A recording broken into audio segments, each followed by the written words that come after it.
ਵਾਹਿਗੁਰੂ ਜੀ ਕਾ ਖਾਲਸਾ ਵਾਹਿਗੁਰੂ ਜੀ ਕੀ ਫਤਿਹ।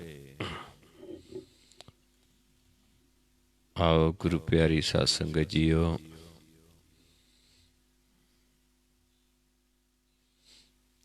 ਆਓ ਆਪਣਾ ਨਿਤ ਪ੍ਰਤੀ ਜੋ ਕਲਾਸ ਦਾ ਸਮਾਂ ਹੈ ਹੋ ਚੁੱਕਿਆ ਹੈ। ਆਓ ਸਾਰੇ ਸੰਗਤ ਰੂਪ ਦੇ ਵਿੱਚ ਜੁੜ ਬੈਠ ਕੇ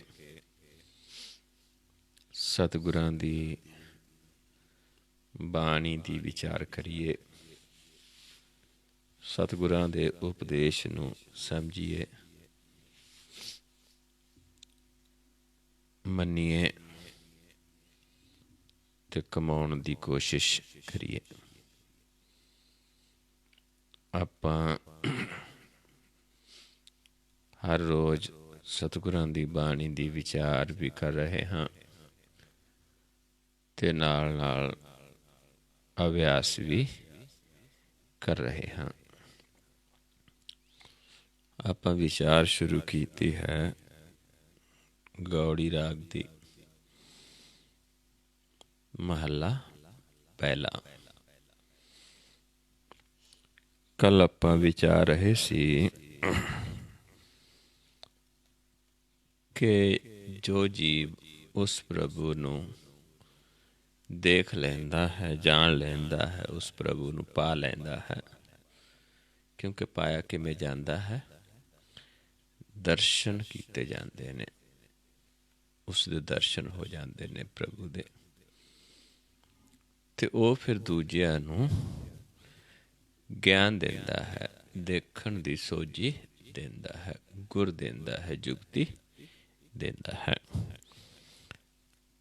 ਤੇ ਸਾਡੇ ਸੰਸਾਰ ਦੇ ਵਿੱਚ ਬਹੁਤ ਸਾਰੀਆਂ ਆਸ਼ਾਵਾਂ ਨੇ ਜੋ ਕਦੇ ਖਤਮ ਨਹੀਂ ਹੁੰਦੀਆਂ, ਪਰ ਇਹਨਾਂ ਆਸ਼ਾਵਾਂ ਦੇ ਵਿੱਚ ਹੀ ਫਿਰ ਐਸੇ ਜੀਵ ਨੇ ਜਿਹੜੇ ਸਾਨੂੰ ਉਸ ਪ੍ਰਭੂ ਨੂੰ ਜਣਾ ਦਿੰਦੇ ਨੇ, ਉਸ ਨੂੰ ਬੁਝਾ ਦਿੰਦੇ ਨੇ, ਜਿਹੜਾ ਆਸਾ ਤੋਂ ਮੁਕਤ ਹੈ, ਜਿਸ ਦੀ ਕੋਈ ਆਸਾ ਮਨਸਾ ਨਹੀਂ ਹੈ।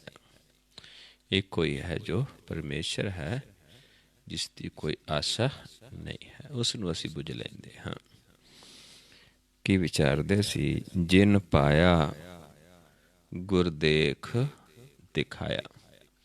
ਜਿਹਨੇ ਪਾਇਆ ਉਹ ਫਿਰ ਗੁਰ ਦਾ ਗਿਆਨ ਦਿੰਦਾ ਹੈ, ਉਹ ਦਿਖਾ ਦਿੰਦਾ ਹੈ ਕਿਵੇਂ ਦੇਖਣਾ। ਕਿਉਂਕਿ ਆਪ ਵੀ ਜਿਸ ਤਰੀਕੇ ਨਾਲ ਦੇਖਿਆ ਹੈ ਜੀਵ ਨੇ, ਉਹੀ ਤਰੀਕਾ ਫਿਰ ਦੱਸਦਾ, ਉਹੀ ਗੁਰ ਦਿੰਦਾ ਹੈ, ਜਿਸ ਗੁਰ ਨਾਲ ਨੂੰ ਕਮਾ ਕੇ ਆਪ ਦੇਖਿਆ ਹੈ। ਆਸਾ ਮਾਹੇ ਨਿਰਾਸ ਬੁਝਾਇਆ, ਤੇ ਉਸ ਪ੍ਰਭੂ ਨੂੰ ਬੁਝਾ ਦਿੰਦੇ ਨੇ। ਦੀਨਾ ਨਾਥ ਸਰਬ ਸੁਖ ਦਾਤਾ, ਜਿਹੜਾ ਸਾਰਿਆਂ ਦਾ ਸੁੱਖਾਂ ਦਾ ਦਾਤਾ ਹੈ, ਜੋ ਗਰੀਬਾਂ ਦਾ, ਨਿਮਾਣੇ ਨਿਤਾਣਿਆਂ ਦਾ ਨਾਥ ਹੈ।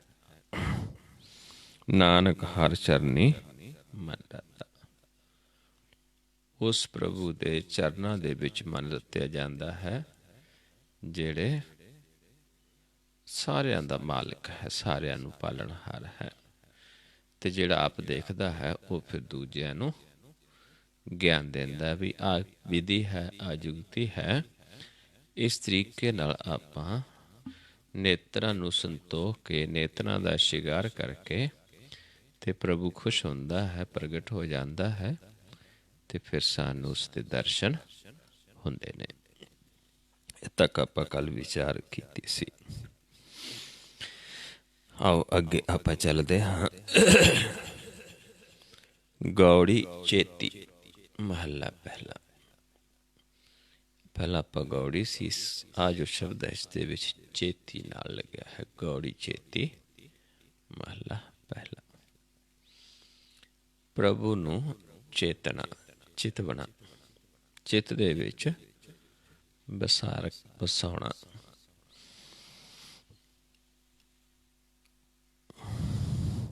ਆਓ ਪਹਿਲਾਂ ਆਪਾਂ ਰਹੋ ਪੰਕਤੀ ਦੀ ਵਿਚਾਰ ਕਰਦੇ ਹਾਂ।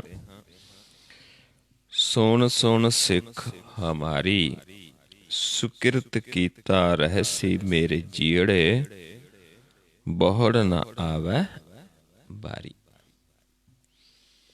ਸਿੱਖ ਕਿਹੜੀ ਸੁਣਨੀ ਹੈ?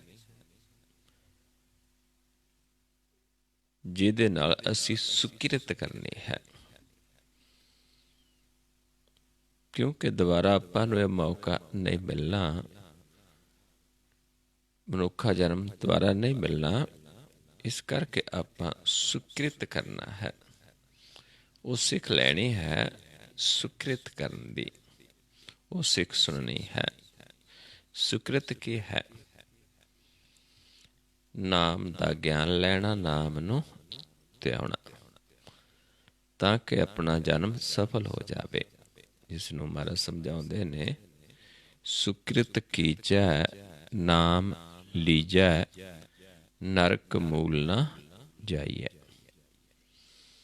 ਵੀ ਫਿਰ ਆਪਾਂ ਨੂੰ ਨਰਕਾਂ 'ਚ ਨਹੀਂ ਜਾਣਾ ਪਏਗਾ ਜੇ ਅਸੀਂ ਸੁਕਿਰਤ ਕਰਾਂਗੇ। ਸੁਕਿਰਤ ਕੀ ਹੈ ਕਿ ਨਾਮ ਦਾ ਗਿਆਨ ਲੈਣਾ ਹੈ, ਗੁਰ ਦਾ ਗਿਆਨ ਲੈਣਾ ਹੈ ਅਤੇ ਗੁਰ ਨੂੰ ਕਮਾਉਣਾ ਹੈ।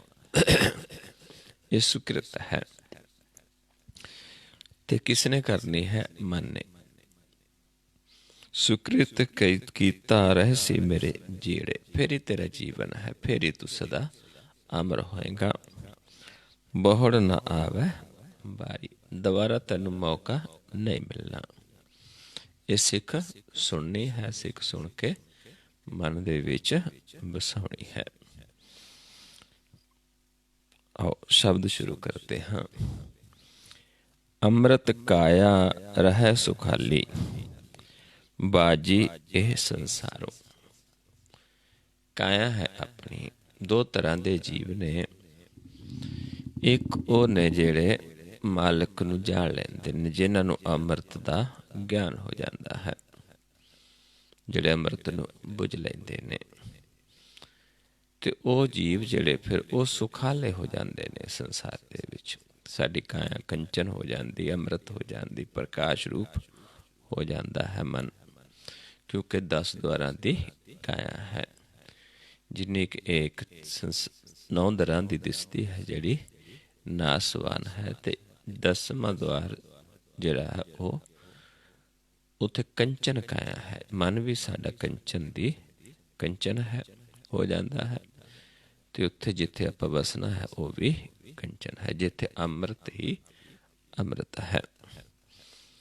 ਜੇ ਤਾਂ ਆਪਾਂ ਨੂੰ ਗਿਆਨ ਹੋ ਜਾਂਦਾ ਹੈ, ਸੱਚੀ ਸਿੱਖ ਸੁਣ ਲੈਂਦੇ ਹਾਂ, ਸੁਕਿਰਤ ਕਰਦੇ ਹਾਂ, ਫਿਰ ਤਾਂ ਅਸੀਂ ਸੁਖਾਲੇ ਰਹਾਂਗੇ, ਮਨ ਵੀ ਤਨ ਵੀ। ਕਿਉਂਕਿ ਜੀਵਨ ਦੇ ਵਿੱਚ ਆਪਾਂ ਤਨ ਦੇ ਵਿੱਚ ਹੀ ਰਹਿੰਦੇ ਹਾਂ। ਫਿਰ ਸਾਨੂੰ ਸੋਝੀ ਆ ਜਾਂਦੀ ਕਿ ਇਹ ਸੰਸਾਰ ਤਾਂ ਇੱਕ ਖੇਲ ਹੈ, ਇੱਕ ਬਾਜੀ ਹੈ। ਅੰਮ੍ਰਿਤ ਕਾਇਆ ਰਹਿ ਸੁਖਾਲੀ, ਬਾਜੀ ਇਹ ਸੰਸਾਰੋ। ਫਿਰ ਸਾਨੂੰ ਪਤਾ ਚੱਲ ਜਾਂਦਾ ਕਿ ਇੱਕ ਖੇਲ ਹੈ, ਇੱਕ ਬਾਜੀ ਹੈ। ਕਿਸ ਦੀ ਪਾਈ ਹੈ? ਉਸ ਪ੍ਰਭੂ ਦੀ ਆਪਣੀ ਪਾਈ ਹੋਈ ਬਾਜੀ ਹੈ। ਬਾਜੀਗਰ ਬਾਜੀ ਪਾਈ, ਸਭ ਖਲਕ ਤਮਾਸ਼ੇ ਆਈ। ਬਾਜੀਗਰ ਸਵਾਂਗ ਸਕੇਲਾ, ਆਪਣੇ ਰੰਗ ਰਵੇ ਇਕੇਲਾ। ਤੇ ਉਸ ਦੀ ਇਹ ਬਾਜੀ ਪਾਈ ਹੋਈ ਹੈ, ਜਿੱਥੇ ਸਾਰਾ ਸੰਸਾਰ ਇਹ ਤਮਾਸ਼ੇ ਦੇ ਵਿੱਚ ਆਇਆ ਹੈ। ਹੁਣ ਸਮਝਾਉਂਦੇ ਨੇ, ਲੱਭ ਲੋਭ ਮੁਚ ਕੂੜ ਕਮਾਵੇ, ਬਹੁਤ ਉਠਾਵੇ ਭਾਰੋ। ਇੱਕੋ ਜੀਵ ਨੇ ਜਿਹੜੇ ਮੋਹ ਦੇ ਵਿੱਚ ਫਸੇ ਨੇ, ਲੋਭ ਦੇ ਵਿੱਚ ਫਸੇ ਨੇ, ਕੂੜ ਨੂੰ ਕਮਾਉਂਦੇ ਨੇ ਤੇ ਬਹੁਤ ਜ਼ਿਆਦਾ ਫਸ ਚੁੱਕੇ ਨੇ ਇਸ ਦੇ ਵਿੱਚ, ਤੇ ਬਹੁਤ ਭਾਰ ਉਠਾਉਂਦੇ ਨੇ। ਲੋਭ ਕਰਦੇ ਨੇ, ਮੋਹ ਦੇ ਵਿੱਚ ਫਸੇ ਨੇ, ਕੂੜ ਕਮਾਉਂਦੇ ਨੇ, ਤੇ ਇਹ ਕੂੜ ਦਾ ਭਾਰ ਫਿਰ ਸਾਨੂੰ ਉਠਾਉਣਾ ਵੀ ਪੈਂਦਾ ਹੈ। ਇਹ ਸਾਡੇ ਵਾਸਤੇ ਪੰਡਾਂ ਨੇ ਪਾਪਾਂ ਦੀਆਂ। ਤੂੰ ਕਾਇਆ ਮੈਂ ਰੁਲਦੀ ਦੇਖੀ, ਜਿਉਂ ਧਰ ਉੱਪਰ ਛਾਰੂ। ਜਦੋਂ ਫਿਰ ਮਨ ਨੂੰ ਗਿਆਨ ਹੋ ਜਾਂਦਾ ਹੈ, ਉਸ ਕੰਚਨ ਕਾਇਆ ਦੀ ਸੋਝੀ ਹੋ ਜਾਂਦੀ ਹੈ, ਫਿਰ ਮਨ ਇਸ ਕਾਇਆ ਨੂੰ, ਜਿੱਥੇ ਤੱਕ ਜਿਹੜੇ ਜੀਵਾਂ ਨੂੰ ਇਹ ਗਿਆਨ ਨਹੀਂ ਹੈ, ਫਿਰ ਇਸ ਕਾਇਆ ਨੂੰ ਸੰਬੋਧਨ ਕਰਦਾ ਹੈ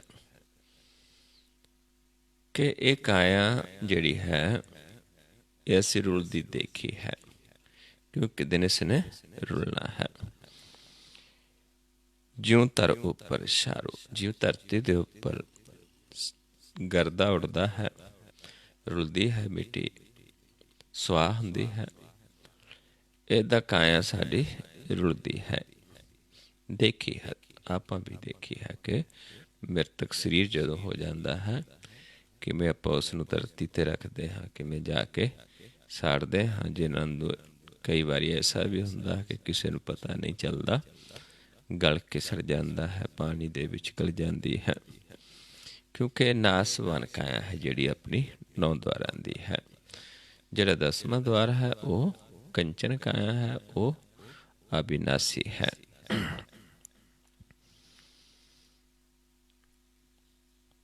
ਹੋਂ ਤੁਧ ਆਖਾਂ ਮੇਰੀ ਕਾਇਆ, ਤੂੰ ਸੁਣ ਸਿੱਖ ਹਮਾਰੀ।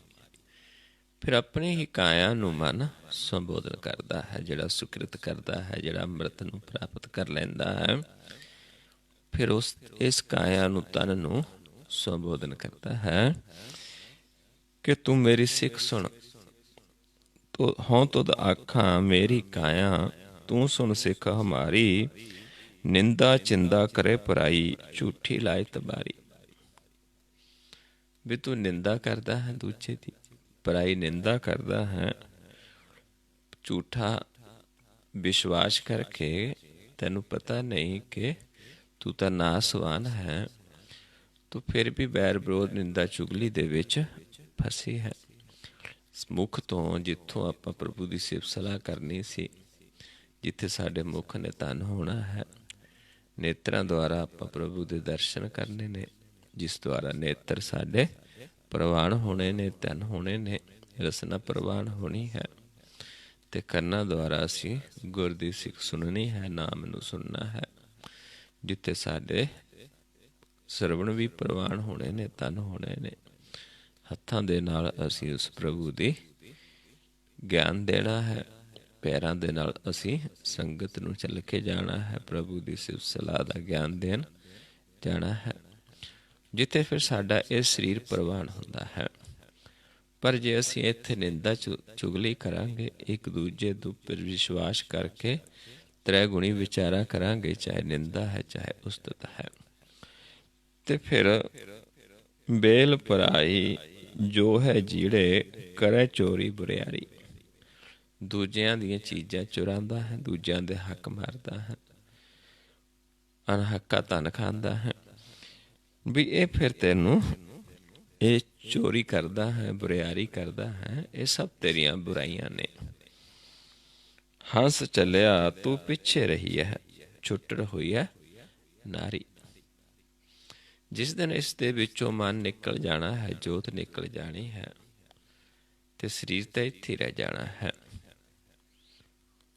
ਤੇ ਫਿਰ ਸਮਝਾਉਂਦੇ ਨੇ ਕਿ ਕਿਵੇਂ ਰਹਿ ਜਾਣਾ ਹੈ। ਜਿਵੇਂ ਕੋਈ ਨਾਰ ਨੂੰ ਪਤਨੀ ਨੂੰ ਛੱਡ ਦਿੰਦਾ ਹੈ, ਛੁੱਟੜ ਹੋ ਜਾਂਦੀ ਹੈ, ਇੱਦਾਂ ਮਨ ਨੇ ਤਾਂ ਚਲੇ ਜਾਣਾ ਹੈ ਇੱਕ ਦਿਨ, ਕਿਉਂਕਿ ਜਿਸ ਦਿਨ ਇਸ ਨੂੰ ਸੱਦ ਲਿਆ, ਜਿਨ੍ਹਾਂ ਦਾ ਮਨ ਜਾਗਿਆ ਹੈ, ਜਿਨ੍ਹਾਂ ਦਾ ਮਨ ਹੰਸ ਬਣ ਚੁੱਕਿਆ ਹੈ, ਉਸਨੇ ਆਪਣੇ ਘਰ ਵਿੱਚ ਜਾ ਵਸਣਾ ਹੈ, ਅਤੇ ਜਿਨ੍ਹਾਂ ਦਾ ਮਨ ਹਾਲੇ ਕਊਏ ਜਾਂ ਬੱਗੇ ਦੀ ਨਿਆਈ ਹੈ, ਉਹਨਾਂ ਨੂੰ ਜਮਾ ਨੇ ਪਕੜ ਕੇ ਲੈ ਜਾਣਾ ਹੈ। ਲੇਕਿਨ ਜਾਣਾ ਪੈਣਾ ਹੈ, ਅਤੇ ਇਸ ਨੇ ਫਿਰ ਇੱਥੇ ਰਹਿ ਜਾਣਾ ਹੈ। ਜਿਵੇਂ ਛੁੱਟੜ ਨਾਰੀ ਹੈ, ਉਹ ਹਾਲਤ ਸਾਡੇ ਤਨ ਦੀ ਹੋਣੀ ਹੈ, ਕਿਉਂਕਿ ਇਹ ਤਾਂ ਇੱਥੇ ਜੋਗੀ ਹੈ, ਇੱਥੇ ਹੀ ਰਹਿਣਾ ਹੈ, ਇੱਥੇ ਇਸਨੇ ਨਾਸ ਹੋਣਾ ਹੈ। ਤੂੰ ਕਾਇਆ ਰਹੀ ਹੈ ਸੁਪਨੰਤਰ, ਤੁਧ ਕਿਆ ਕਰਮ ਕਮਾਇਆ। ਵੀ ਇਹ ਸਰੀਰ ਜਿਹੜਾ ਹੈ, ਤੂੰ ਤਾਂ ਸੁਪਨੇ ਦੇ ਵਿੱਚ ਹੀ ਰਿਹਾ, ਤੂੰ ਤਾਂ ਅਸਲੀਅਤ ਨੂੰ ਜਾਣਿਆ ਹੀ ਨਹੀਂ, ਤੂੰ ਤਾਂ ਜਾਣਿਆ ਹੀ ਨਹੀਂ ਵੀ ਮੈਂ ਤਾਂ ਨਾਸਵਾਨ ਹਾਂ, ਤੇ ਮੈਂ ਤਾਂ ਜਿਸ ਕਾਰਜ ਵਾਸਤੇ ਮੈਂ ਖੁਦ ਮੈਨੂੰ ਜਿਸ ਨੂੰ ਦਿੱਤਾ ਹੈ, ਜਿਸ ਕਾਰਜ ਵਾਸਤੇ ਦਿੱਤਾ ਹੈ, ਉਹ ਤਾਂ ਕਰਿਆ ਹੀ ਨਹੀਂ।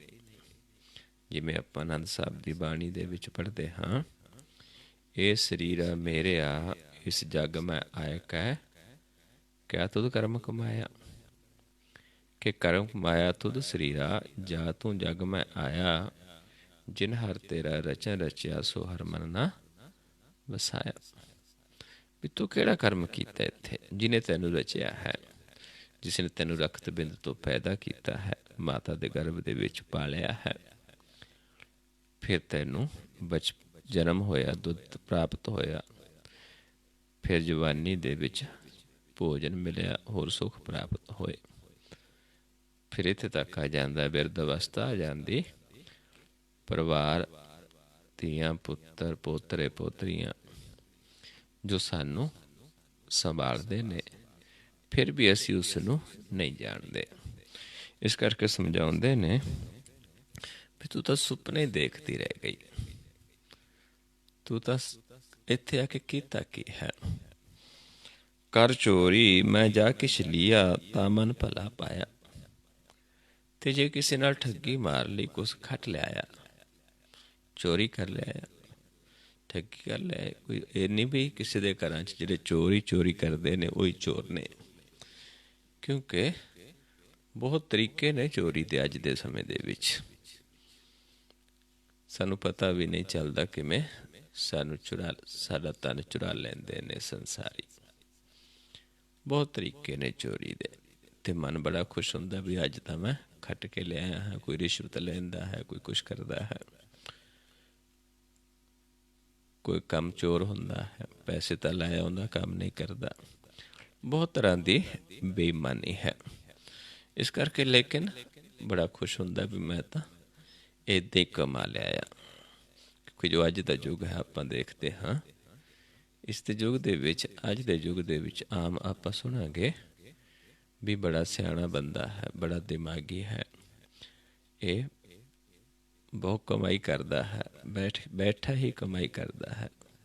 ਕਿਉਂਕਿ ਜੋ ਮਿਹਨਤ ਕਰਦੇ ਨੇ ਉਹਨਾਂ ਨੂੰ ਅੱਜ ਸਿਆਣੇ ਨਹੀਂ ਕਹਿੰਦੇ, ਉਸ ਨੂੰ ਅੱਜ ਜ਼ਿਆਦਾ ਆਪਾਂ ਸਿਆਣਾ ਸਮਝਦੇ ਹਾਂ, ਜਿਹੜਾ ਬਿਨਾਂ ਕੁਛ ਕੀਤਿਆਂ ਹੀ ਕਮਾ ਲੈਂਦਾ ਹੈ।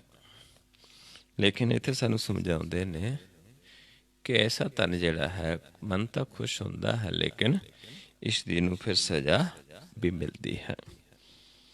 ਹਲਤ ਨਾ ਸੋਭਾ ਪਲਤ ਨਾ ਟੋਈ, ਅਹਿਲਾ ਜਨਮ ਗਵਾਇਆ। ਤੇ ਕਹਿੰਦੇ ਨਾ ਤਾਂ ਫਿਰ ਇੱਥੇ ਸੋਭਾ ਮਿਲਣੀ ਹੈ, ਕਿਉਂਕਿ ਸੋਭਾ ਕੌਣ ਕਰਦਾ ਹੈ? ਕੁਛ ਲੋਕ ਜਿਹੜੇ ਹਰਾਮ ਦੀ ਕਮਾਈ ਖਾਣੇ ਵਾਲੇ ਹੁੰਦੇ, ਆਮ ਲੋਕ ਨੇ ਜਿਹੜੇ ਉਹ ਜਾਣਦੇ ਹੁੰਦੇ ਨੇ ਕਿ ਇਸ ਨੇ ਹਰਾਮ ਦੀ ਕਮਾਈ ਹੈ, ਅਤੇ ਜਿਸ ਦਿਨ ਨਿਕਲਦੀ ਹੈ ਫਿਰ ਸਾਰੇ ਕਹਿੰਦੇ ਨੇ, ਗੱਲਾਂ ਕਰਦੇ ਨੇ, ਅਤੇ ਅੱਗੇ ਜਾ ਕੇ ਇਸ ਨੂੰ ਢੋਰ ਨਹੀਂ ਮਿਲਣੀ ਪਲਤ ਦੇ ਵਿੱਚ। ਇਸ ਕਰਕੇ ਅਹਿਲਾ ਜਨਮ ਜਿਹੜਾ ਹੈ ਜੀਵ ਗਵਾ ਲੈਂਦਾ ਹੈ। ਹਲਤ ਨਾ ਸੋਭਾ ਪਲਤ ਨਾ ਟੋਈ, ਅਹਿਲਾ ਜਨਮ ਗਵਾ। ਅਹਿਲਾ ਹੁੰਦਾ ਹੈ ਬਹੁਤ ਵਧੀਆ ਜਨਮ, ਉਸ ਨੂੰ ਆਪਾਂ, ਜਿਹੜਾ ਸਭ ਤੋਂ ਸ੍ਰੇਸ਼ਟ ਹੈ, ਮਨੁੱਖਾ ਜਨਮ ਹੈ, ਸਭ ਤੋਂ ਸ੍ਰੇਸ਼ਟ ਹੈ ਜੂਨਾਂ ਦੇ ਵਿੱਚ, ਤੇ ਇਸ ਨੂੰ ਗਵਾ ਲੈਂਦਾ ਹੈ। ਹੋ ਖਰੀ ਦੁਹੇਲੀ ਹੋਈ, ਬਾਬਾ ਨਾਨਕ ਮੇਰੀ ਬਾਤ ਨਾ ਪੁੱਛੈ ਕੋਈ। ਬਈ ਬਾਤ ਨਹੀਂ ਪੁੱਛਦਾ, ਹੁਣ ਦੁਹੇਲੀ ਹੈ, ਦੁਖੀ ਹੈ, ਕਿਉਂਕਿ ਅੱਗੇ ਪੁੱਛਣਾ ਕਿਸੇ ਨੇ ਨਹੀਂ ਹੈ, ਇੱਥੇ ਵੀ ਕੋਈ ਨਹੀਂ ਪੁੱਛਦਾ। ਇਹ ਰਹੋ ਪੰਕਤੀ ਹੈ। ਹੋ ਖਰੀ ਦੁਹੇਲੀ ਹੋਈ, ਬਾਬਾ ਨਾਨਕ ਮੇਰੀ ਬਾਤ ਨਾ ਪੁੱਛੈ ਕੋਈ। ਅੱਗੇ ਫਿਰ ਸ਼ੁਰੂ ਹੁੰਦਾ ਹੈ, ਤਾਜੀ ਤੁਰਕੀ ਸੋਨਾ ਰੂਪਾ, ਕੱਪੜ ਕੇਰੇ ਪਾਰਾ। ਵੀ ਇੰਨਾ ਕੁਛ ਹੋਵੇ ਫਿਰ ਵੀ ਅੱਗੇ ਬਾਤ ਨਹੀਂ ਪੁੱਛਦਾ। ਕੀ ਦੱਸਦੇ ਨੇ, ਕਹਿੰਦੇ ਵਧੀਆ ਸਮਾਨ ਹੋਵੇ, ਸੰਸਾਰਿਕ ਸੋਨਾ ਚਾਂਦੀ ਹੋਵੇ, ਕੱਪੜੇ ਹੋਣ, ਸੰਸਾਰਿਕ ਧਨ ਹੋਵੇ, ਸੰਸਾਰਿਕ ਵਸਤਾਂ ਹੋਣ, ਕਿਸੇ ਹੀ ਨਾਲ ਨਾ ਚੱਲੇ ਨਾਨਕ, ਝੜ ਝੜ ਪਏ ਗਵਾਰਾ। ਜੋ ਵੀ ਹੈ ਕਿਸੇ ਧਨ ਦੌਲਤ, ਜੋ ਗਹਿਣੇ, ਜੋ ਕੱਪੜਾ ਲੀੜਾ ਬਹੁਤ ਵਧੀਆ, ਉਹ ਸਾਰਾ ਕੁਛ ਇੱਥੇ ਹੀ ਰਹਿ ਜਾਂਦਾ ਹੈ, ਸਰੀਰ ਤੋਂ ਵੀ ਉਤਾਰ ਲੈ ਜਾਂਦੇ ਨੇ। ਇਸ ਕਰਕੇ ਜਾਂ ਸੜ ਜਾਂਦੇ, ਕਿਉਂਕਿ ਸਰੀਰ ਵੀ ਸੜਨਾ ਹੈ, ਇਹ ਵੀ ਸੜ ਜਾਂਦੇ ਨੇ। ਇਸ ਕਰਕੇ ਸਮਝਾਉਂਦੇ ਨੇ, ਤੇ ਇੱਕ ਆਇਆ ਜਿਹੜਾ ਮਨ ਹੈ ਸਾਡਾ, ਉਸ ਨੂੰ ਪਕੜ ਕੇ ਲੈ ਜਾਂਦੇ ਨੇ। ਇਹ ਤਨ ਵੀ, ਤਨ ਦੇ ਉੱਪਰ ਕੱਪੜਾ, ਸਾਰਾ ਕੁਛ ਰਹਿ ਜਾਂਦਾ ਹੈ। ਜਿਹੜੇ ਜੀਵ ਇੱਥੇ ਆ ਕੇ ਸਿੱਖ ਨਹੀਂ ਸੁਣਦੇ, ਸੁਕਰਤ ਨਹੀਂ ਕਰਦੇ। ਜਿਹੜੇ ਸੁਕਰਤ ਕਰਦੇ ਨੇ ਉਹ ਤਾਂ ਸੁਹੇਲੀ ਰਹਿੰਦੀ, ਸੁਖਾਲੀ ਰਹਿੰਦੀ ਹੈ, ਲੋਕ 'ਚ ਵੀ ਤੇ ਪਰਲੋਕ ਦੇ ਵਿੱਚ ਵੀ। ਜਿਹੜੇ ਨਹੀਂ ਗਿਆਨ ਲੈਂਦੇ ਤੇ ਉਹਨਾਂ ਦੀ ਇਹ ਹਾਲਤ ਹੁੰਦੀ ਹੈ ਕਿ ਇੱਥੇ ਸਾਰਾ ਕੁਝ ਛੱਡ ਜਾਂਦਾ ਮੂਰਖ। ਕਿਸੇ ਹੀ ਨਾਲ ਨਾ ਚੱਲੇ ਨਾਨਕ, ਝੜ ਝੜ ਪਏ ਗਵਾਰਾ। ਕਹਿੰਦੇ ਮੂਰਖ ਸਾਰਾ ਕੁਛ ਇੱਥੇ ਛੱਡ ਕੇ ਚਲੇ ਜਾਂਦਾ, ਕੁਛ ਵੀ ਨਾਲ ਨਹੀਂ ਲੈ ਕੇ ਜਾਂਦਾ। ਜਿਨ੍ਹਾਂ ਨੂੰ ਆਪਣੇ ਸਮਝਦਾ ਹੈ ਵੀ ਮੇਰੇ ਕੋਲ ਇੰਨਾ ਧਨ ਦੌਲਤ ਹੈ, ਇੰਨਾ ਸੋਨਾ ਹੈ, ਇੰਨੀ ਚਾਂਦੀ ਹੈ, ਇੰਨੇ ਮੇਰੇ ਬਸਤਰ ਕੱਪੜੇ ਨੇ, ਆ ਮੇਰੇ ਕੋਲ ਸਵਾਰੀ ਹੈ, ਸਭ ਕੁਛ ਇੱਥੇ ਰਹਿ ਜਾਂਦਾ ਹੈ। ਕੂਜਾ ਮੇਵਾ ਮੈਂ ਸਭ ਕਿਸ ਚਾਖਿਆ, ਇੱਕ ਅੰਮ੍ਰਿਤ ਨਾਮ ਤੁਹਾਰਾ। ਤੇ ਸਮਝਾਉਂਦੇ ਨੇ ਕਿ ਅਸੀਂ ਤਾਂ ਸਾਰਾ ਕੁਛ ਇੱਥੇ ਸੰਸਾਰਿਕ ਭੋਜਨ, ਵਧੀਆ ਵਧੀਆ ਮੇਵੇ, ਸਾਰਾ ਕੁਛ ਚੱਖ ਕੇ ਦੇਖ ਲਿਆ ਹੈ, ਸਾਰੇ ਸਵਾਦ ਚੱਖ ਕੇ ਦੇਖੇ ਨੇ। ਮਨ ਦੇ ਵਾਸਤੇ ਤਾਂ ਨਾਮ ਹੀ ਸਭ ਤੋਂ ਮਿੱਠਾ ਹੈ, ਉਹੀ ਅੰਮ੍ਰਿਤ ਹੈ। ਇੱਕ ਅੰਮ੍ਰਿਤ ਨਾਮ ਤੁਹਾਰਾ, ਇੱਕ ਪ੍ਰਭੂ ਤੇਰਾ ਨਾਮ ਹੀ ਅੰਮ੍ਰਿਤ ਹੈ, ਜਿਹਨੇ ਇੱਥੇ ਵੀ ਕੰਮ ਆਉਂਦਾ ਤੇ ਨਾਲ ਵੀ ਜਾਂਦਾ ਹੈ। ਬਾਕੀ ਸਾਰਾ ਕੁਛ ਵੀ ਚੱਖ ਕੇ ਦੇਖ ਲਿਆ, ਪਰ ਨਾਮ ਦੇ ਬਰਾਬਰ ਕੁਛ ਨਹੀਂ ਹੈ, ਕਿਉਂਕਿ ਸਭ ਕੁਛ ਇੱਥੇ ਰਹਿ ਜਾਣਾ ਹੈ। ਦੇ ਦੇ ਨੀਵ ਉਹਦਾ ਦੀਵਾਲ ਉਸਾਰੀ, ਪਸਮੰਦਰ ਕੀ ਢੇਰੀ। ਤੇ ਸਮਝਾਉਂਦੇ ਨੇ ਕਿ ਫਿਰ ਆਪਾਂ ਸੰਸਾਰ ਦੇ ਵਿੱਚ ਮਕਾਨ ਬਣਾਉਂਦੇ ਹਾਂ, ਮਹਿਲ ਬਣਾਉਂਦੇ ਹਾਂ, ਉਸਾਰਦੇ ਹਾਂ, ਡੂੰਘੀਆਂ ਨੀਵਾਂ ਕੱਢਦੇ ਹਾਂ, ਪਰ ਜਿਸ ਦਿਨ ਅਸੀਂ ਉਹ ਚਲੇ ਜਾਣਾ ਹੈ, ਫਿਰ ਇਹ ਸਾਡੇ ਕੰਮ ਨਹੀਂ ਆਉਂਦੀਆਂ, ਕਿਉਂਕਿ ਸਾਡਾ ਸਰੀਰ ਹੀ ਪਸਮੰਦਰ ਦੀ ਢੇਰੀ ਹੈ। ਇਹ ਇਹੀ ਮਿੱਟੀ ਦੀ ਢੇਰੀ ਹੈ ਜਿਸ ਨੇ ਪਸ ਹੋਣਾ ਹੈ, ਸੁਆਹ ਹੋਣਾ ਹੈ। ਸੰਚੇ ਸੰਚ ਨ ਦੇਈ ਕਿਸੇ ਹੀ, ਅੰਧ ਜਾਣੇ ਸਭ ਮੇਰੀ। ਤੇ ਇੱਥੇ ਜਿੰਨੀ ਦੇਰ ਜੀਵ ਹੈ, ਬਹੁਤ ਧਨ ਦੌਲਤ ਸੰਚਦਾ ਹੈ, ਪ੍ਰਾਪਤ ਇਕੱਠੀ ਕਰਦਾ ਹੈ, ਕਮਾਉਂਦਾ ਹੈ, ਤੇ ਇਹ ਸਮਝਦਾ ਹੈ ਕਿ ਇਹ ਮੇਰੀ ਦੌਲਤ ਹੈ, ਮੈਂ ਇਸ ਦਾ ਮਾਲਕ ਹਾਂ। ਪਰ ਅੰਤ ਸਮੇਂ ਸਭ ਕੁਝ ਛੱਡ ਜਾਂਦਾ ਹੈ, ਇਸ ਕਰਕੇ ਕਿਸੇ ਨੂੰ ਦੇਂਦਾ ਵੀ ਨਹੀਂ, ਇਕੱਠੀ ਕਰਕੇ ਰੱਖਦਾ ਹੈ, ਤੇ ਅੰਤ ਸਮੇਂ ਸਭ ਕੁਝ ਛੱਡ ਜਾਂਦਾ ਹੈ। ਸੋਇਨਾ ਲੰਕਾ ਸੋਇਨ ਮਾੜੀ, ਸੰਪੈ ਕਿਸੇ ਨਾ ਕੇਰੀ। ਮੇਰਾ ਸਮਝਾਉਂਦੇ ਨੇ ਕਿ ਜਿੱਡਾ ਮਰਜੀ ਇੱਥੇ ਸਾਡਾ ਹੋ ਜਾਵੇ, ਇੱਥੇ ਤੱਕ ਕਿ ਸੋਨੇ ਦੀ ਲੰਕਾ ਰਾਵਣ ਵਰਗਿਆਂ ਦੀ ਹੋਈ, ਸੋਨੇ ਦੇ ਮਹਿਲ ਹੋਏ, ਪਰ ਸਭ ਕੁਛ ਅੰਤ ਸਮੇਂ ਇੱਥੇ ਛੱਡ ਕੇ ਚਲੇ ਗਏ। ਸੁਣ ਮੂਰਖ ਮਨ ਅਜਾਣਾ, ਹੋਗ ਤਿਸੇ ਕਾ ਪਾਣਾ। ਇਸ ਕਰਕੇ ਹੈ ਮੂਰਖ ਮਨ, ਤੂੰ ਸੁਣ, ਗੁਰ ਦੀ ਸਿੱਖ ਨੂੰ ਸੁਣ, ਕਿਉਂਕਿ ਇੱਥੇ ਆਪਾਂ ਨਹੀਂ ਰਹਿਣਾ। ਜਦੋਂ ਉਸ ਪ੍ਰਭੂ ਨੂੰ ਪਾਉਂਦਾ ਹੈ, ਸਾਨੂੰ ਸੰਸਾਰ 'ਚ ਭੇਜਦਾ ਹੈ, ਜਦੋਂ ਉਸ ਨੂੰ ਪਾਉਂਦਾ ਹੈ, ਇੱਥੋਂ ਬੁਲਾ ਲੈਂਦਾ ਹੈ। ਇੱਕ ਤਾਂ ਆਪਾਂ ਨੂੰ ਆਪ ਬੁਲਾਉਂਦਾ ਹੈ, ਉਹ ਬੁਲਾਉਂਦਾ ਹੈ ਗੁਰਦੁਆਰਾ ਸਾਧੂ ਜਨਾਂ ਦੁਆਰਾ, ਵੀ ਆਓ ਆਪਣੇ ਘਰ ਦੇ ਵਿੱਚ ਬਸੋ। ਤੇ ਜੇ ਆਪਾਂ ਨਹੀਂ ਵਾਪਸ ਜਾਂਦੇ, ਫਿਰ ਉਹ ਜਮ ਭੇਜਦਾ ਹੈ, ਜਿਹੜੇ ਪਕੜ ਕੇ ਲੈ ਕੇ ਜਾਂਦੇ ਨੇ। ਉਹ ਸਮਾਂ ਜਦੋਂ ਸਮਾਪਤ ਹੋ ਜਾਂਦਾ ਸੰਸਾਰ ਦੇ ਵਿੱਚ ਰਹਿਣ ਦਾ, ਫਿਰ ਜਮ ਆਉਂਦੇ ਨੇ। ਉਸ ਤੋਂ ਪਹਿਲਾਂ ਸਾਨੂੰ ਆਪ ਬੁਲਾਉਂਦਾ ਹੈ ਵੀ ਆਓ, ਤੁਸੀਂ ਆਓ, ਵੀ ਸੰਸਾਰ 'ਚ ਵੀ ਰਹੋ ਤੇ ਘਰ ਵੀ ਆਓ, ਘਰ 'ਚ ਵੀ ਰਹੋ, ਅੰਜਨ ਵਿੱਚ ਵੀ ਰਹੋ ਤੇ ਨਿਰੰਜਨ ਵਿੱਚ ਵੀ ਰਹੋ। ਉਹ ਫਿਰ ਸਾਨੂੰ ਗੁਰ ਦੇ ਗਿਆਨ ਦੁਆਰਾ ਸੱਦਦਾ ਹੈ। ਫਿਰ ਸਾਡਾ ਆਉਣਾ ਜਾਣਾ ਬਣ ਜਾਂਦਾ ਹੈ ਘਰ ਦੇ ਵਿੱਚ। ਫਿਰ ਜਦੋਂ ਸਮਾਂ ਆਉਂਦਾ ਹੈ ਤੇ ਅਸੀਂ ਜਾ ਕੇ ਉਸ ਪ੍ਰਭੂ ਸਮਾਉਂਦੇ ਹਾਂ, ਕਿਉਂਕਿ ਆਪਣਾ ਨਿਤ ਪ੍ਰਤੀ ਆਪਣਾ ਅਭਿਆਸ ਹੋ ਜਾਂਦਾ ਹੈ, ਸਾਡਾ ਆਵਣ ਜਾਵਣ ਹੋ ਜਾਂਦਾ ਹੈ। ਜਿਹੜੇ ਫਿਰ ਨਹੀਂ ਜਾਂਦੇ, ਫਿਰ ਉਹਨਾਂ ਨੂੰ ਸੱਦਦਾ ਹੈ ਜਮਾਂ ਦੁਆਰਾ। ਇਸ ਕਰਕੇ ਸਾਨੂੰ ਸਮਝਾਉਂਦੇ ਨੇ ਵੀ ਤੂੰ ਸਿੱਖ ਸੁਣ, ਜਿਹੜੀ ਇਹ ਸੰਸਾਰਿਕ ਧਨ ਦੌਲਤ ਹੈ, ਬੇਸ਼ੱਕ ਇਹ ਸਾਡੀਆਂ ਲੋੜਾਂ ਨੇ, ਪਰ ਇਹਨਾਂ ਲੋੜਾਂ ਤੱਕ ਹੀ ਸੀਮਤ ਨਹੀਂ ਰਹਿਣਾ। ਇਹ ਨਹੀਂ ਹੈ ਕਿ ਆਪਾਂ ਮਕਾਨ ਨਹੀਂ ਬਣਾਉਣਾ, ਅਸੀਂ ਘਰ ਨਹੀਂ ਬਣਾਉਣਾ, ਸਾਡੇ ਕੋਲ ਕੱਪੜੇ ਨਹੀਂ ਚਾਹੀਦੇ, ਆਪਣੀਆਂ ਲੋੜਾਂ ਨੇ ਸੰਸਾਰਿਕ। ਪਰ ਆਪਾਂ ਜਿਹਨੇ ਇਹ ਸਾਨੂੰ ਦਿੱਤਾ ਹੈ, ਆਪਾਂ ਉਸ ਨੂੰ ਵੀ ਜਾਣਨਾ ਹੈ। ਆਪਾਂ ਇਕੱਲੀ ਦਾਤ ਨਾਲ ਨਹੀਂ ਜੁੜ ਜਾਣਾ, ਦਾਤਾਂ ਦੇਣ ਵਾਲੇ ਨੂੰ ਵੀ ਆਪਾਂ ਚਿਤਵਣਾ ਹੈ, ਉਸ ਨੂੰ ਵੀ ਮਨ ਦੇ ਵਿੱਚ ਵਸਾਉਣਾ ਹੈ। ਕਿਉਂਕਿ ਅੱਜ ਕੀ ਹੈ, ਦਾਤ ਪਿਆਰੀ ਵਿਸਰਿਆ ਦਾਤਾਰਾ। ਦਾਤ ਸਾਨੂੰ ਪਿਆਰੀ ਹੋ ਜਾਂਦੀ ਤੇ ਦਾਤਾਂ ਦੇਣ ਵਾਲਾ ਮਾਲਕ ਵਿਸਰਿਆ ਹੋਇਆ ਹੈ।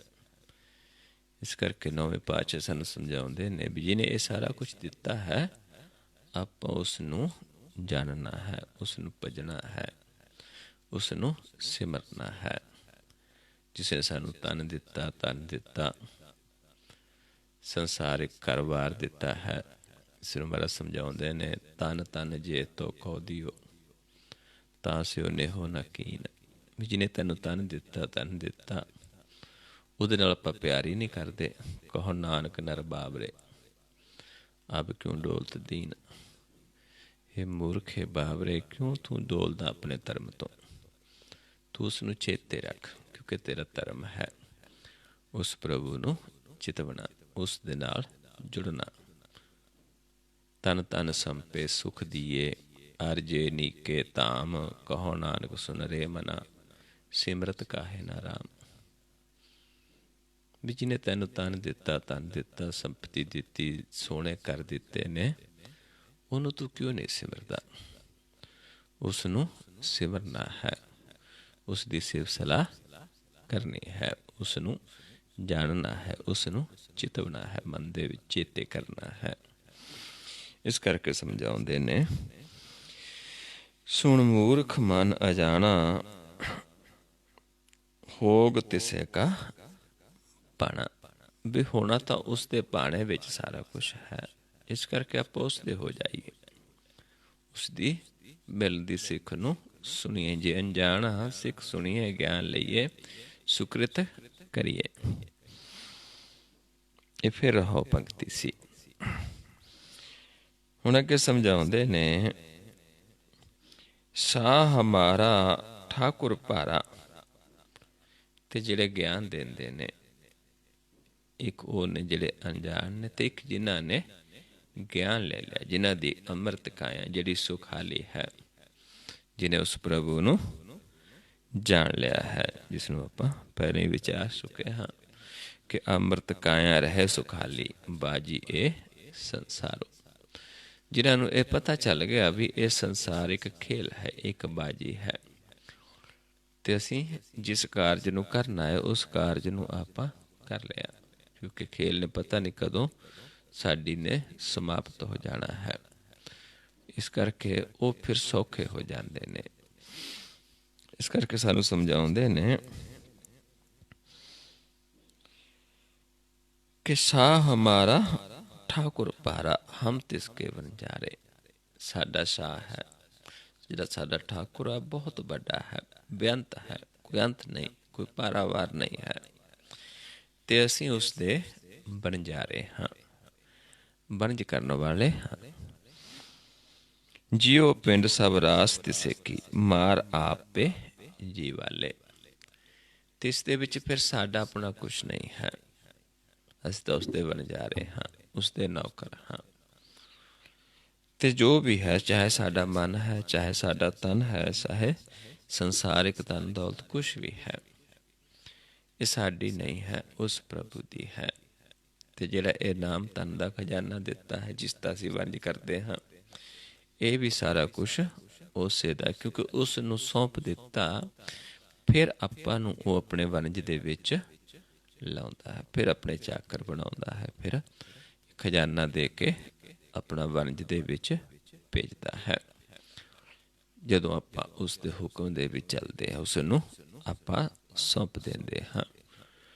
ਇਸ ਕਰਕੇ ਸਮਝਾਉਂਦੇ ਨੇ ਵੀ ਅਸੀਂ ਤਾਂ ਉਸਦੇ ਬਣ ਜਾ ਰਹੇ, ਸਾਡਾ ਆਪਣਾ ਕੁਛ ਨਹੀਂ ਹੈ। ਜਿਹੜੇ ਜੀਵ ਆਪਣਾ ਸਮਝਦੇ ਨੇ ਉਹਨਾਂ ਨੂੰ ਫਿਰ ਅੰਤ ਸਮੇਂ ਉਹੀ ਦੁਖਦਾਇਕ ਬਣਦਾ ਹੈ। ਫਰਕ ਕਿੰਨਾ ਕੁ ਹੈ ਕਿ ਇੱਕ ਜੀਵ ਉਸ ਦਾ ਦਿੱਤਾ ਖਾਂਦਾ ਹੈ, ਉਹ ਕਹਿੰਦਾ ਹੈ ਕਿ ਤੇਰਾ ਦਿੱਤਾ, ਤੂੰ ਦਾਤਾ ਦਾਤਾਰ, ਤੇਰਾ ਦਿੱਤਾ ਖਾਵਣਾ। ਇੱਕ ਤਾਂ ਉਸ ਦਾ ਦਿੱਤਾ ਖਾਂਦਾ ਹੈ। ਇੱਕ ਜੀਵ ਹੈ ਜਿਹੜਾ ਕਹਿੰਦਾ ਹੈ ਮੈਂ ਆਪ ਵੀ ਕਮਾ ਕੇ ਖਾਂਦਾ, ਮੈਂ ਟੱਬਰ ਨੂੰ ਵੀ ਖਿਲਾਉਂਦਾ ਹਾਂ। ਉੱਥੇ ਫਿਰ ਜੀਵ ਫਸਦਾ ਹੈ ਜਦ ਕੁਛ ਸਮਝਦਾ ਹੈ ਵੀ ਮੈਂ ਕਰਦਾ ਹਾਂ, ਮੈਂ ਕਮਾ ਕੇ ਲਿਆਉਂਦਾ ਹਾਂ, ਮੈਂ ਚਾਹੇ ਠੱਗੀ ਮਾਰ ਕੇ ਲਿਆ ਕੇ ਖਿਲਾਉਂਦਾ ਹਾਂ, ਕੁਛ ਵੀ ਕਰਦਾ ਹਾਂ, ਚਾਹੇ ਮਿਹਨਤ ਕਰਦਾ ਹਾਂ। ਲੇਕਿਨ ਉੱਥੇ ਫਿਰ ਉਹਨੂੰ ਹੈ ਵੀ ਮੈਂ ਕਰਦਾ ਹਾਂ। ਜਦ ਤੱਕ ਮੈਂ ਕਰਦਾ ਹਾਂ ਉਨੀ ਦੇਰ ਜੀਵ ਫਸਿਆ ਹੈ। ਜਦ ਅਸੀਂ ਕਹਿੰਦੇ ਹਾਂ ਵੀ ਤੂੰ ਸਾਨੂੰ ਕਾਰਜ ਦੇ ਵਿੱਚ ਲਾਇਆ ਹੈ, ਤੂੰ ਹੀ ਜਨਮ ਦਿੱਤਾ ਹੈ, ਤੂੰ ਹੀ ਹੱਥ ਪੈਰ ਦਿੱਤੇ ਨੇ, ਤੂੰ ਹੀ ਸਾਨੂੰ ਧੰਦੇ ਵਿੱਚ ਲਾਇਆ ਹੈ ਅਤੇ ਤੂੰ ਹੀ ਸਾਨੂੰ ਪਾਲਣਹਾਰ ਹੈ, ਤੂੰ ਹੀ ਸਾਨੂੰ ਜੀਵਾਲਣਹਾਰ ਹੈ ਅਤੇ ਤੂੰ ਇਸ ਸਮੇਂ 'ਤੇ ਸਾਨੂੰ ਮਾਰੇਗਾ ਅਤੇ ਮੇਰਾ ਨਹੀਂ ਕੁਛ, ਜੋ ਹੈ ਤੇਰਾ ਹੈ।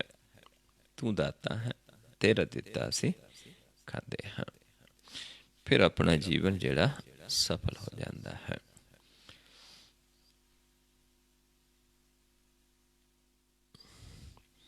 ਇਸੇ ਕਰਕੇ ਮੇਰਾ ਸਮਝਾਉਂਦੇ ਨੇ ਵੀ ਆਪਾਂ ਕੀ ਕਰਨਾ ਜੀਵਨ ਦੇ ਵਿੱਚ, ਸੁਕ੍ਰਿਤ ਕੀ ਕਰਨਾ। ਸੁਕ੍ਰਿਤ ਕੀ ਹੈ ਕਿ ਨਾਮ ਨੂੰ ਕਮਾਉਣਾ ਹੈ। ਜਦੋਂ ਆਪਾਂ ਨਾਮ ਨੂੰ ਧਿਆਉਣਾ ਸ਼ੁਰੂ ਕਰ ਦਿੱਤਾ ਹੈ, ਨਾਮ ਮਨ ਦੇ ਵਿੱਚ ਵਸ ਗਿਆ, ਫਿਰ ਆਪਾਂ ਸਾਰਾ ਗਿਆਨ ਹੋ ਜਾਏਗਾ ਆਪਾਂ ਨੂੰ, ਕਿਉਂਕਿ ਮਨ ਨਾਮ ਸਮਾਏਗਾ ਅਤੇ ਮਨ ਦਾ ਲੇਖਾ ਹੀ ਖਤਮ ਹੋ ਜਾਏਗਾ। ਮਨ ਕਿਆ ਕਿਸੇ ਦੇ ਨਾਲ ਪੈਰ ਕਰੇਗਾ, ਕਿਆ ਕਿਸੇ ਦੇ ਨਾਲ ਠੱਗੀ ਮਾਰੇਗਾ, ਕਿਆ ਕਿਸੇ ਦੇ ਨਾਲ ਬੁਰਾਈ ਕਰੇਗਾ। ਕਿਉਂਕਿ ਬੁਰਾਈ ਕਦੋਂ ਕਰਦਾ ਹੈ? ਜਦੋਂ ਇਹ ਮਨ ਆਕਾਰ ਦੇ ਵਿੱਚ ਹੈ। ਜਦ ਮਨ ਆਕਾਰ ਤੋਂ ਨਿਰਾਕਾਰ ਰੂਪ ਹੋ ਗਿਆ, ਫਿਰ ਇਹ ਕੋਈ ਬੁਰਾਈ ਨਹੀਂ ਕਰਦਾ।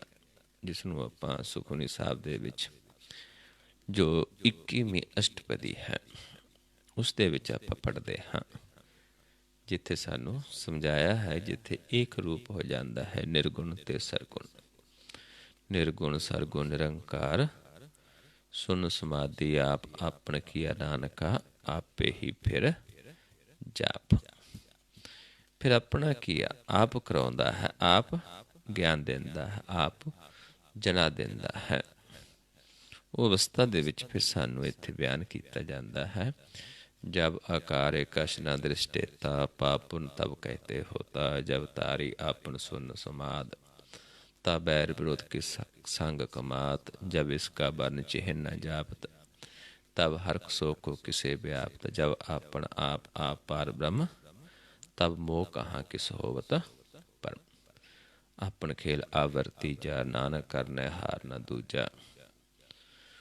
भी फिर अपना खेल आ वरतता है, फिर दूजा नहीं, फिर सारा कुछ वही है। जब होवत प्रभु केवल तनी, तब बंद मुक्त को किसको गणी, जब एक हर अगम अपार तब नरक सुर को कौन अवतार, जब निर्गुण प्रभु सह सुभाए तब शिव शक्त कहो कि ठाए, जब आपे आप अपनी जोत धरै तब कवन निडर कवन कत डरै। ਤੇ ਫਿਰ ਕੌਣ ਡਰਦਾ ਹੈ, ਕੌਣ ਨਿਡਰ ਹੈ। ਇਹ ਅਵਸਥਾ ਹੈ ਜਿਹੜੀ, ਇਹ ਉਸ ਅਵਸਥਾ ਹੈ ਜਦੋਂ ਆਪਾਂ ਸਾਧੂ ਜਨਾਂ ਦਾ ਸੰਗ ਕਰਕੇ, ਇਸ ਤੋਂ ਪਹਿਲਾਂ ਆਪਾਂ ਪੜ੍ਹਦੇ ਹਾਂ ਜਿਹੜਾ ਇਹ ਅਸ਼ਟਪਦੀ ਤੋਂ ਪਹਿਲੀ ਜਿਹੜੀ ਹੈ, ਇਸ ਵਿੱਚ ਆਪਾਂ ਪੜ੍ਹਦੇ ਹਾਂ, ਫਿਰਤ ਫਿਰਤ ਪ੍ਰਭ ਆਇਆ ਪਰਿਆ ਤਉ ਸਰਨਾਏ, ਨਾਨਕ ਕੀ ਪ੍ਰਭ ਬੇਨਤੀ ਆਪਣੀ ਭਗਤੀ ਲਾਏ। ਜਿੱਥੇ ਆਪਾਂ ਮੰਗਦੇ ਹਾਂ ਜਾਚ ਜਾਚੇ ਪ੍ਰਵਦਾਨ ਕਰ ਕਿਰਪਾ ਦੇਵੋ, ਹਰ ਨਾਮ ਸਾਜਨਾ ਕੀ ਮੰਗੂ ਤੂਰ, ਪਾਰ ਬ੍ਰਹਮ ਮੇਰੀ ਸ਼ਰਧਾ ਪੂਰ, ਸਦਾ ਸਦਾ ਪ੍ਰਭ ਕੇ ਗੁਣ ਗਾਵੂੰ, ਸਾਸ ਸਾਸ ਪ੍ਰਭ ਤੁਮੇ ਧਿਆਵੂੰ। ਜਦੋਂ ਇਹ ਮੰਗਦੇ ਹਾਂ ਫਿਰ ਮਹਾਰਾਜ ਸਮਝਾਉਂਦੇ ਨੇ, ਸੇਵਕ ਕੀ ਮਨਸਾ ਪੂਰੀ ਪਈ, ਸਤਿਗੁਰ ਤੇ ਨਿਰਮਲ ਮਤ ਲਈ, ਜਨ ਕੋ ਪ੍ਰਭ ਹੋਇਓ ਦਿਆਲ, ਸੇਵਕ ਕੀਨੋ ਸਦਾ ਨਿਹਾਲ, ਬੰਧਨ ਕਾਟ ਮੁਕਤ ਜਨਮ ਪਏ, ਜਨਮ ਮਰਨ ਦੁਖ ਭਰਮ ਗਏ, ਇਛ ਪੁੰਨੀ ਸਰਦਾ ਸਭ ਪੂਰੀ, रब रहया सत्संग हजूरी, जिसका सत्य लिया मिलाए नानक भगति ਨਾ ਸਮਾਏ। ਵੀ ਫਿਰ ਸਾਡੇ ਸਦਾ ਸਾਹਮਣੇ ਵਸਦਾ ਹੈ, ਉਸ ਨੇ ਸਾਨੂੰ ਮਿਲਾ ਲੈਂਦਾ ਹੈ, ਫਿਰ ਅਸੀਂ ਸਮਾਉਂਦੇ ਹਾਂ, ਉਸ ਦੀ ਭਗਤੀ ਕਰਦੇ ਹਾਂ। ਕਿਉਂਕਿ ਗੁਰਬਾਣੀ ਬੜੀ ਤਰਤੀਬ ਦੇ ਵਿੱਚ ਲਿਖੀ ਗਈ ਹੈ। ਇੱਕ ਇੱਕ ਕਦਮ ਸਾਨੂੰ ਅੱਗੇ ਤੇ ਅੱਗੇ ਪੂਰਾ ਤਰਤੀਬ ਦੇ ਨਾਲ ਲਿਖੀ ਬਾਣੀ ਹੈ। ਚਾਹੇ ਆਪਾਂ ਕੋਈ ਵੀ ਬਾਣੀ ਪੜ੍ਹ ਲੈਂਦੇ ਹਾਂ, ਆਪਾਂ ਜੋ ਇਹ ਬਾਣੀ ਸ਼ੁਰੂ ਕੀਤੀ ਹੋਈ ਬਹੁਤ ਵਿਸਥਾਰ ਹੈ, ਬਹੁਤ ਵੱਡੇ ਰਾਗ ਨੇ, ਬਹੁਤ ਸਾਰੇ ਰਾਗ ਨੇ, 31 ਰਾਗ, ਅਤੇ ਬਹੁਤ ਛੋਟੇ ਸ਼ਬਦਾਂ ਦੇ ਵਿੱਚ, ਇੱਕ ਸ਼ਬਦ ਵਿੱਚ ਵੀ ਆਪਾਂ ਇਹ ਸਾਰਾ ਕੁਛ ਜਾਣ ਸਕਦੇ ਹਾਂ। ਪਰ ਸਾਨੂੰ, ਕਿਉਂਕਿ ਆਪਾਂ ਰੋਜ਼ ਸਮਝਦੇ ਹਾਂ, ਤਾਂ ਕਿ ਸਾਨੂੰ ਪਤਾ ਚੱਲਦਾ ਜਾਵੇ ਕਿ ਕੀ ਕਹਿ ਰਹੀ ਹੈ ਸਾਨੂੰ ਸਤਿਗੁਰਾਂ ਦੀ ਬਾਣੀ। ਸੋ ਇਸ ਕਰਕੇ ਇਹ ਜਿਹੜਾ ਸਾਰਾ ਗਿਆਨ ਹੈ ਆਪਾਂ ਨੂੰ ਸਮਝਣਾ ਹੈ, ਕਰਨਾ ਹੈ, ਮੰਗਣਾ ਹੈ। ਕਿਸ ਤੋਂ? ਉਸ ਪ੍ਰਭੂ ਤੋਂ, ਕਿਸੇ ਬੰਦੇ ਤੋਂ ਨਹੀਂ, ਜੋ ਸਾਡੇ ਸਾਰਿਆਂ ਦੇ ਸਾਹਮਣੇ ਹੈ, ਜਿਸ ਨੇ ਸਾਹਮਣੇ ਹੀ ਪ੍ਰਗਟ ਹੋਣਾ ਹੈ। ਰੱਬ ਰਹਿਆ ਸਾਧ ਸੰਗ ਹਜੂਰੀ, ਹਜੂਰ ਹੋ ਜਾਂਦਾ, ਸਾਹਮਣੇ ਪ੍ਰਗਟ ਹੋ ਜਾਂਦਾ ਹੈ, ਉਹ ਮਿਲਾ ਲੈਂਦਾ ਹੈ ਆਪ ਸਾਨੂੰ। ਆਓ ਉਹਦੀ ਸ਼ਰਨ ਦੇ ਵਿੱਚ ਮੰਗਣਾ ਕਿਵੇਂ ਹੈ, ਜਾਣਾ ਕਿਵੇਂ ਹੈ, ਇਹ ਆਪਾਂ ਸਮਝਣਾ ਹੁੰਦਾ ਹੈ ਕਿ ਉਸ ਪ੍ਰਭੂ ਦੀ ਸ਼ਰਨ ਦੇ ਵਿੱਚ ਜਾਣਾ ਕਿਵੇਂ ਹੈ, ਕਿਸ ਨੇ ਜਾਣਾ ਹੈ, ਤਨ ਨੇ ਜਾਂ ਮਨ ਨੇ। ਘਰ ਬੈਠੇ ਹੀ ਆਪਾਂ, ਕਿਉਂਕਿ ਤਨ ਦੇ ਵਿੱਚ ਹਰ ਹੈ ਅਤੇ ਹਰੀ ਦੇ ਵਿੱਚ ਤਨ ਹੈ। ਤਨ ਮੈਂ ਹਰ ਹੈ, ਹਰ ਮੈਂ ਤਨ ਹੈ, ਤਨ ਮੈਂ ਹਰ ਹੈ, ਸਰਬ ਨਿਰੰਤਰ ਸੋਇਰੇ। ਬਸ ਮਨ ਹੀ ਸਾਡਾ ਭਰਮ 'ਚ ਪਿਆ ਹੋਇਆ ਹੈ। ਮਨ ਰਸਤਾ ਭੁੱਲ ਗਿਆ ਹੈ, ਕਿਵੇਂ ਚੱਲਦਾ ਹੈ ਮਨ ਸਾਡਾ, ਕਿੱਥੇ ਨੇਤਰਾਂ ਵਿੱਚ ਹੈ, ਹੰਕਾਰੀ ਹੋ ਗਿਆ, ਸਿੱਧਾ ਚੱਲਦਾ ਹੈ। ਚੱਲਣਾ ਕਿੱਧਰ ਨੂੰ ਸੀ? ਇਸ ਪਾਸੇ, ਜਿੱਥੋਂ ਮਾਲਕ ਸਵਾਸ ਦੇ ਕੇ ਗੁਫਾ 'ਚੋਂ ਪਾਲਦਾ ਹੈ। ਇੱਧਰ ਨੂੰ ਆਪਾਂ ਉਸ ਪ੍ਰਭੂ ਦੀ ਸ਼ਰਨ ਚਲੇ ਜਾਂਦੇ ਹਾਂ, ਅਤੇ ਇੱਧਰ ਨੂੰ ਅਸੀਂ ਬਾਹਰ ਚਲੇ ਜਾਂਦੇ ਹਾਂ। ਆਓ ਆਪਾਂ ਵੀ ਚੱਲੀਏ, ਪ੍ਰਭੂ ਦੀ ਸ਼ਰਨ ਦੇ ਵਿੱਚ ਜਾਈਏ। ਪਹਿਲਾ ਨੇਤਰ, ਦੋਨਾਂ ਨੇਤਰਾਂ ਨੂੰ ਇਸ ਪੁਆਇੰਟ 'ਤੇ ਸਮ ਕਰਨਾ ਹੈ। ਆਪਣੇ ਆਪ ਨੂੰ ਦੇਖਣਾ ਹੈ, ਸਮਝਣਾ ਹੈ ਕਿ ਅਸੀਂ ਇੱਕ ਦ੍ਰਿਸ਼ਟ ਹਾਂ ਜਾਂ ਦੋ ਦ੍ਰਿਸ਼ਟ ਹਾਂ। ਦੋ ਦ੍ਰਿਸ਼ਟ ਜੇ ਆਪਾਂ ਹੋਵਾਂਗੇ, ਫਿਰ ਜਦੋਂ ਆਪਾਂ ਦੋਨਾਂ ਨੇਤਰਾਂ ਨੂੰ ਇਸ ਪੁਆਇੰਟ 'ਤੇ ਸਮ ਕਰਾਂਗੇ, ਸਾਨੂੰ ਆਪਣਾ ਨੱਕ ਦਿਸੇਗਾ। ਜਦੋਂ ਦਿਸੇਗਾ ਆਪਾਂ ਦੋ ਦ੍ਰਿਸ਼ਟ ਹਾਂ, ਫਿਰ ਆਪਾਂ ਦੇਖਣਾ ਹੈ ਕਿ ਸਾਡਾ ਧਿਆਨ ਕਿਸ ਪਾਸੇ ਜ਼ਿਆਦਾ ਹੈ। ਅਸੀਂ ਤਮੋਗੁਣੀ ਹਾਂ, ਰਜੋਗੁਣੀ ਜਾਂ ਸਤੋਗੁਣੀ। ਦੇਖਾਂਗੇ ਜੇ ਨੱਕ ਸੱਜੇ ਪਾਸਿਓਂ ਦਿਸੇਗਾ, ਫਿਰ ਆਪਾਂ ਤਮੋਗੁਣੀ ਹਾਂ। ਜੇ ਖੱਬੇ ਪਾਸਿਓਂ ਦਿਸੇਗਾ, ਫਿਰ ਆਪਾਂ ਰਜੋਗੁਣੀ ਹਾਂ। ਅਤੇ ਜੇ ਦਵੱਲਿਓਂ ਦਿਸਦਾ ਵਿਚਾਲੇ, ਉੱਥੇ ਆਪਾਂ ਸਤੋਗੁਣੀ ਹਾਂ। ਤਿੰਨ ਗੁਣਾਂ ਦੇ ਵਿੱਚ ਸੰਸਾਰ ਵਿਚਰ ਰਿਹਾ ਹੈ। ਤਿੰਨ ਗੁਣਾਂ 'ਚ ਸੁੱਤਾ ਪਿਆ ਹੈ ਸਾਰਾ ਸੰਸਾਰ। ਤਮੋਗੁਣ, ਰਜੋਗੁਣ, ਸਤੋਗੁਣ। ਤਮ ਗੁਣ, ਰਜਗੁਣ, ਸਤਗੁਣ ਕਹੀਏ, ਇਹ ਤੇਰੀ ਸਭ ਮਾਇਆ। ਰਾਜਗੁਣ, ਤਮ ਗੁਣ, ਸਤਗੁਣ ਕਹੀਏ, ਇਹ ਤੇਰੀ ਸਭ ਮਾਇਆ। ਇਹ ਸਾਰੀ ਮਾਇਆ ਹੈ ਉਸ ਪ੍ਰਭੂ ਦੀ। ਤੇਹੀਂ ਗੁਣੀ ਸੰਸਾਰ, ਪਰਮ ਸੁੱਤਾ ਸੁੱਤਿਆਂ ਰਹਿਣ ਬਿਹਾਣੀ। ਗੁਰ ਕਿਰਪਾ ਤੇ ਸੇ ਜਨ ਜਾਗੇ, ਜਿਨ੍ਹਾਂ ਹਰ ਮਨ ਵਸਿਆ, ਬੋਲੇ ਅੰਮ੍ਰਿਤ ਬਾਣੀ। ਜਿਨ੍ਹਾਂ ਦੇ ਹਰ ਮਨ ਵਿੱਚ ਹਰੀ ਵਸਿਆ ਹੈ, ਉਹ ਅੰਮ੍ਰਿਤ ਬਾਣੀ ਸਾਨੂੰ ਬੋਲਣਗੇ। ਉਹ ਗਿਆਨ ਲੈ ਕੇ ਆਪਾਂ, ਗੁਰ ਲੈ ਕੇ ਆਪਾਂ ਜਾਗ ਸਕਦੇ ਹਾਂ। ਨਹੀਂ ਤਾਂ ਸਾਰਾ ਸੰਸਾਰ ਤ੍ਰੈ ਗੁਣਾਂ ਦੇ ਵਿੱਚ ਸੁੱਤਾ ਹੈ। ਸੋ ਆਓ ਗੁਰਮੁਖ ਪਿਆਰਿਓ, ਆਪਾਂ ਸ਼ਰਨ ਦੇ ਵਿੱਚ ਜਾਣਾ ਹੈ। ਇਹ ਰਸਤਾ ਛੱਡ ਕੇ ਇਸ ਰਸਤੇ ਨੂੰ ਅਪਣਾਉਣਾ ਹੈ।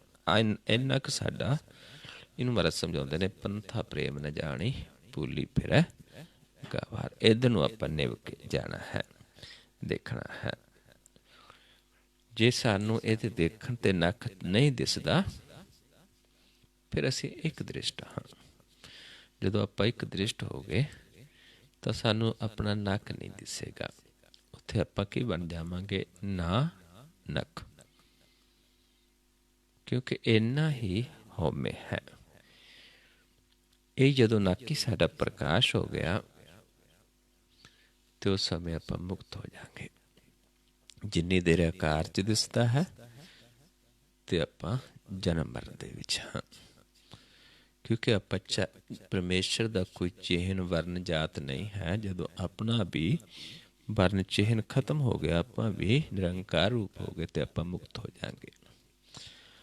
ਆਓ ਫਿਰ ਦੇਖ ਕੇ ਆਪਾਂ ਫਿਰ ਇੱਥੋਂ ਆਪਾਂ ਆਵਾਜ਼ ਦੇਵਾਂਗੇ ਕਿ ਧਿਆਨ ਸਾਹਮਣੇ ਲੈ ਕੇ ਆਓ। ਸਮਝ ਲਓ, ਪਹਿਲਾਂ ਦੋਨਾਂ ਨੇਤਰਾਂ ਨੂੰ ਇਸ ਪੁਆਇੰਟ ਤੇ ਸਮ ਕਰਾਂਗੇ, ਇਸਦਾ ਦੇਖਾਂਗੇ, ਆਪਣੇ ਆਪ ਨੂੰ ਪਰਖਾਂਗੇ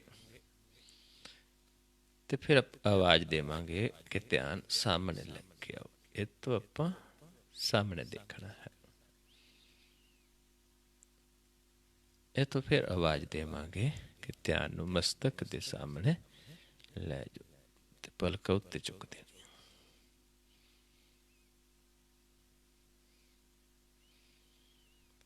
ਫਿਰ ਜਦੋਂ ਵਾਪਸ ਕਵਾਂਗੇ ਸਾਹਮਣੇ, ਫਿਰ ਸਾਹਮਣੇ ਦੇਖਣਾ ਹੈ। ਫਿਰ ਜਦੋਂ ਕਵਾਂਗੇ ਨੱਕ ਤੇ ਸਮ ਕਰੋ, ਫਿਰ ਇੱਥੇ ਕਰਕੇ ਦੇਖਣਾ।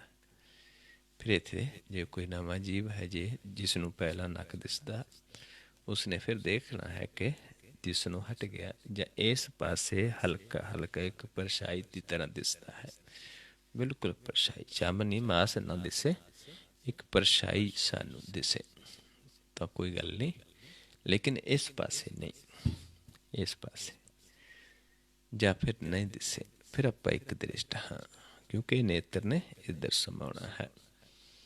ਆਓ ਪਹਿਲਾਂ ਕਰੀਏ ਤੇ ਫਿਰ ਆਪਾਂ ਅੱਗੇ ਨੀਚੇ ਦਾ ਧਿਆਨ ਜਿਹੜਾ ਹੈ ਫਿਰ ਅੱਗੇ ਚੱਲਾਂਗੇ। ਪਹਿਲਾਂ ਆਓ ਨੇਤਰ ਸਮ ਕਰੀਏ।